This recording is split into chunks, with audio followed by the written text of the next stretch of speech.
শুলা কচু ভর্তা। শুলা কচু ভর্তা করার জন্য আমি শুলা কচু নিছি, 3 ভাগের 1 ভাগ নিছি। নিয়ে আমি শুলা কচুটা ছুইলা নিছি, ছুইলা ছোটো ছোটো করে পিস করে নিছি। ছোটো ছোটো পিস করে শুলা কচুগুলো ধুয়ে নিছি, ধুয়ে পরিষ্কার করে ধুয়ে আমি জলের মধ্যে সিদ্ধ করে নিছি। কচুগুলো সিদ্ধ বসাইছি ঢাকা দিয়ে। কচুটা যখন সিদ্ধ হয়ে গেছে তখন কিন্তু জলটা ঝরিয়ে আমি ওই ঠান্ডা করে কচুটা আমি পাটায় বাইটে নিছি। কচু বাইটা তুলে ওই পাটার মধ্যে আমি কালো জিরা বাইটে নিছি 1 টেবিল চামচ, রসুন বাইটে নিছি আর কাঁচা লঙ্কা বাইটা তুলে নিছি। তারপর কড়াইতে তেল দিছি।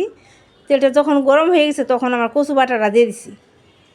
দিয়ে এর মধ্যে দিয়ে দিচ্ছি আমি কালো জিরা বাটা, কাঁচা লঙ্কা বাটা, আর দিয়েছি রসুন বাটা, পরিমাণ মতো লবণ, পরিমাণ মতো সামান্য পরিমাণে একটু হলুদ দিয়ে এই কচু ভর্তাটা আমি করে নিলাম।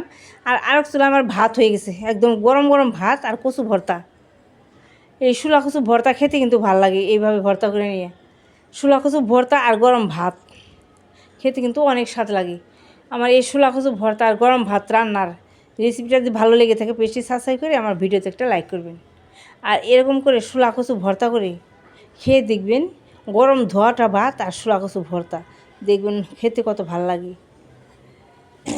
আমার কচুটা একটু এরকম হয়ে গেছে ভর্তাটা, এরকম করে নামালেই হয়ে যাবে ভর্তা। এর চেয়ে বেশি আর নাড়াচাড়ার দরকার নাই, এরকম করে নামিয়ে নিলেই হবে। এই কচু ভর্তা ফ্রিজে রেখে কিন্তু অনেক দিন পর্যন্ত খাওয়া যায়, 6-7 দিন পর্যন্ত খাওয়া যায় এই কচু ভর্তা। আমার কাছে তো অনেক ভালো লাগে খেতে কচু ভর্তা আর ভাত, গরম ভাত হলে আর কিছুই লাগে না আমার কাছে। কচু ভর্তা